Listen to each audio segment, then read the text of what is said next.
Assalamualaikum warahmatullahi wabarakatuh. Halo guys, kembali lagi ya di channel gua si Bola Reader. Oke guys, di video kali ini sebelum kita membahas hal lainnya, jangan lupa like, komen, dan subscribe ya guys ya. Dan jangan lupa untuk komen like novel yang ingin kalian bahas, dan langsung aja kita menuju ke videonya aja guys ya. Let's go. Oke guys, kembali lagi ya bersama aku sih Bola Reader. Oke guys, kali ini kita melanjutkan pembahasan light novel yang berjudul Orewa Seikan Koka no Akutoku Ryusu volume 4 part 6. Dan langsung saja kita menuju pembahasannya. Let's go. Dari video sebelumnya kita dipilotkan bahwa Liam sedang berlatih ilmu bela diri dan berhasil setelah 3 tahun berlalu. Akhirnya Liam memutuskan untuk kembali ke kapsul, tapi Amagi temukan kasus besar. Oke, kita lanjutkan aja guys. Let's go. Pria itu pakai baju mahal di atas perut yang buncit. Dia pakai cincin berlian di tiap jarinya. Pria itu nunjukin kekayaan, nyiarkan dengan keras, bikin jengkel dan tidak berasa. Bahkan aku tidak bisa kayak gitu. Dia berdiri di depanku dengan senyum di wajahnya, bikinku kesal. Tuanku, ku yakin kau gak paham akan hal ini, tapi ini cuma biaya buat pekerjaanku. Angka-angka pada huruf gak ngaruh. Hal itu terjadi sangat lama saat dia menyampaikan buat alasan yang gak hitung jumlahnya untuk ketidakpastian dokumen itu. Karena aku tahu validnya berapa, jadi ku suruh Amagi langsung diefisiensi. Ada bukti gelap kan jelas. Belum lagi kejahatan lain, penggelapan enggak lain itu dana buat fasilitas tentu ay. Tapi dia banyak keluarin yang gak perlu. Ku ambil dokumen yang dibuat Amagi buat ku periksa, banyak dikatain penjabat di depanku. Ku hampir terkesan karena berdiri di depanku dan tersenyum. Selain gelap kan dia memanipulasi SDM, sumber daya manusia, menyuap. Semua yang kau lakukan itu sifat penjabat korup. Sial, ku harus belajar dari pria ini. Bukan soal fashionnya. Salah satu yang bikin ku perhatian, dia menghapus salah satu bawahannya. Dia telah menuduh penggelapan pada pria ini dan mengeksekusi dia dan keluarga dia. Saat ku lihat ini, penjabat perhatikan apa yang dilakukan pada penjabat ini. Lihat dia di sini dengan wajah merah nyoba menghiburku. Anda gak boleh percaya sama boneka. Mereka hampir bikin musnah manusia. Mereka musuh manusia. Kau ditipu tuanku. Benar, aku telah membelokkan aturan di sini, tapi semua orang lakuin penting buat lunasi roda kerjaan ini. Dan boneka gak ngerti itu. Ku kacangin penjabat itu. Gak peduli dia ngomong apa. Dia telah ngingetin pada hidup masa laluku. Kenangan bikin kesal. Apa kau senang membunuh bawahanmu? Kayak apa rasanya? Lempar kejahatanmu padanya. Ya. Kutanya lagi, kau mau menikmati jalani hidup setelah lempar kejahatan pada orang gak bersalah? Aku nggak tahu apa yang lo bicarakan. Saat ku lihat keringat di penjabat itu, ngingetin pada mantan bosku, orang yang lempar kejahatannya padaku. Saat lihat wajahnya ditumpang pada muka penjabat ini, rasanya kesal tanpa akhir. Mata orang itu gerak cepat saat ku lirik. Ku rasa kayak gitu bakal terjadi. Aku pegang pedang yang ku bawa. Amagi lihat itu dan nyoba menghilangkan. Gak boleh tuan, kau hunuskan pedang. Penjabat itu keluar sifat aslinya, ngasih tahu yang sebenarnya. Menurutmu siapa membuatmu hidup? Nak, kau cuma hidup kayak gini karena kita dukung. Dia masih teriak saat ku tebaskan badannya, terbelah jadi dua. Cuma sesaat habis ku tebas. Penjabat itu kayak bingung, kayak dia nggak ngerti apa yang terjadi. Ku masih muda tapi sudah latihan fisik selama 3 tahun. Bunuh orang itu tugas mudah bagiku. Buah dari hasilku sudah tumbuh.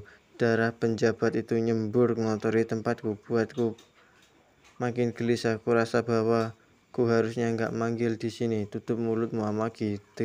Dekatiku dan nyemprot busa bersih. Busa itu menghilang bersama dengan darah di baju dan kulitku. Tuan, dia telah mati. Dengan itu aku sedikit merasa lega. Aku emosi dikit di sana. Mesti begitu. Saat ku lihat mayat ini, emosi meledak sekali lagi. Ku telah potong dia karena mirip dengan bosku di kehidupan masa laluku. Satu-satunya yang boleh itu aku sampah kayak gini harus mati. Amaki, ku ingin sedikit lagi. Akan ku eksekusi semua pejabat korup. Ku gak keberatan hargai orang yang melayaniku dengan baik, tapi gak akan ku biarkan menjadikan mereka. Aku satu-satunya yang boleh menindas rakyatku. Tuan, tolong lepaskan Amaki. Nyoba lepaskan genggamanku pada pedangku. Ku coba lempari, tapi jari-jariku gak gerak. Hei ya, izinin ku bantu. Dilepaskan jariku dari pedangku. Saat ku lepaskan pedang, ku sadar bahwa berkeringat deras. Apa karena ku salah membunuh orang pertama kali? Jika benar, itu sangat memalukan. Jika ingin jadi raja jahat, Amaki, pegang pedangku, membersihkan dan masukkan ke sarung. Mengenai gagasan Anda, jika ada pejabat korup disingkirkan, rantai komando bakal runtuh. Apakah banyak dari mereka? Ya, penjabat korup telah merajalela belakangan ini. Ku akan bertindak sebagai pengganti. Tapi ku rasa nggak cukup buat balikin normal. Aku nggak ingin Amaki memikul semuanya. Jadi apa solusinya? Ku saranin buat kerjaan beberapa boneka buat tugas mereka. Meski nggak sepintar aku, atau manfaatkan AI yang spesialis manajemen. AI lebih berguna daripada orang-orang ini, pikirku sambil lihat pejabat ini dan dengerin saran Amaki. Masalahnya itu apa yang dipikir rakyat.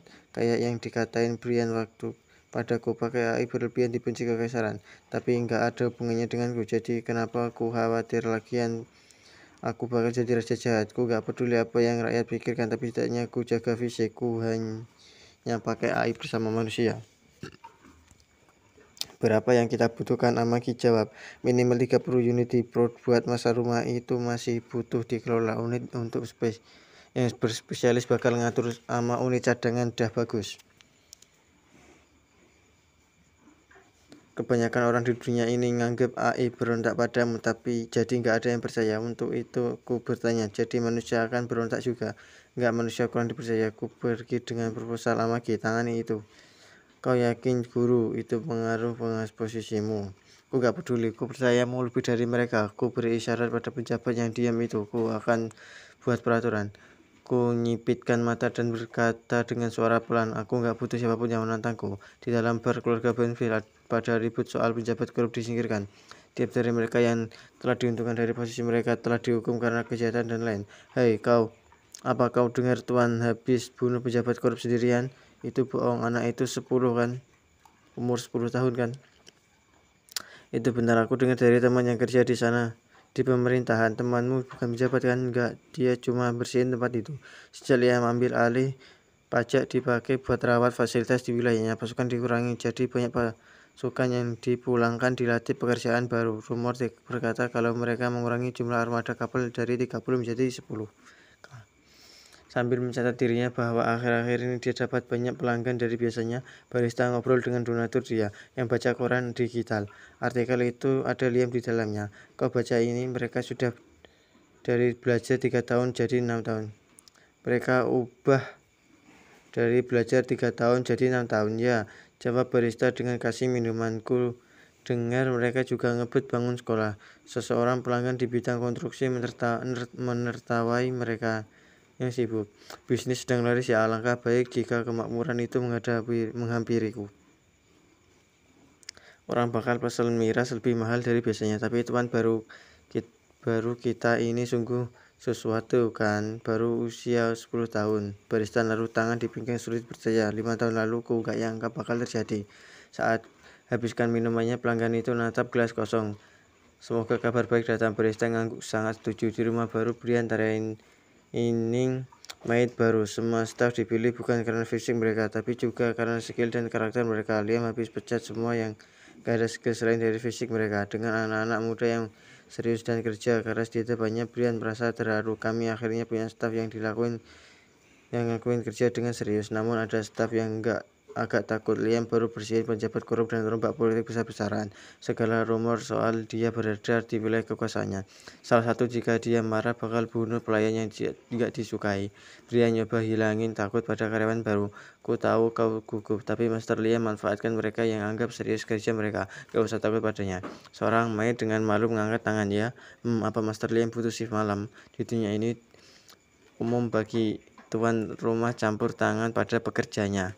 Cukup umum kalau wanita jual layanan ini. Staf wanita resah sama rumor Liam. Mereka takut jika mereka akan jual diri mereka. Mereka akan dibunuh jika lakuin salah dikit. Tuan Liam masih muda, jadi nggak terlalu butuh shift malam. Kau nggak bakal terus di sampingnya karena ada Magi yang siap membantu. Dia pakai robot di sisinya, ucap Maid. Brian panik. Aku akan pura-pura nggak dengar suara tadi, tapi nggak akan ada yang lain. Amagi itu masalah yang ganggu Brian. Posisi Liam bakal jatuh jika di posisinya. Dia mampu, tapi para bangsawan pandang rendah. Namun dalam bekerja dengannya, Brian dapati kalau Liam peduli padanya. Dia ngandelin kayak bocah ngandelin ibunya. Mesti muda, Liam tegas, tapi kedewasaannya yang nampak. Dia butuh seorang ibu, pikir itu dari hati nurani Brian.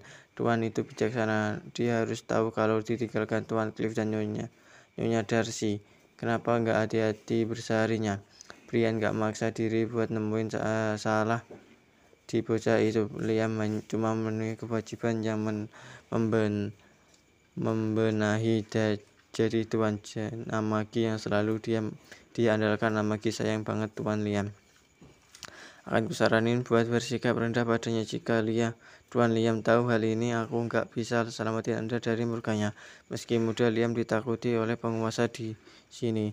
Namun semua jadi lebih baik dengan Tuan Liam. Benfield bakal kembali ke jayanya. Popularitas Liam naik di kalangan rakyatnya karena bersihin pejabat korup. Dia bangun reputasi sebagai penguasa yang kejam namun diandalkan. Meski muda dan orang-orang masih meragukan masa depan mereka, mulai akui Liam.